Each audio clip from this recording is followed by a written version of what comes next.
Hi, I'm Barry Hatchett, the founder of Beach Shorts Film Fest.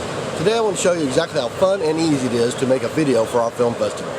Remember, all the best films start with a good idea, whether you're shooting the highlights of a trip or just a day at the beach. Some guys like to use a camera like this, other people use a camera like this. Some people even used their iPhone. Remember, location is also important. So today we're at beautiful Rat Beach. Our format is short films, 6 to 10 minutes long. Remember, a really good 6-minute film is better than a 10-minute film that drags.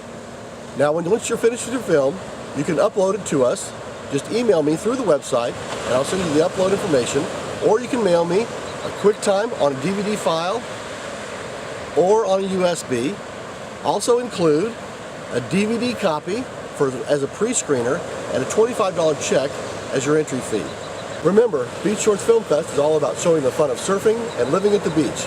So get out there, have some fun, and remember, share aloha.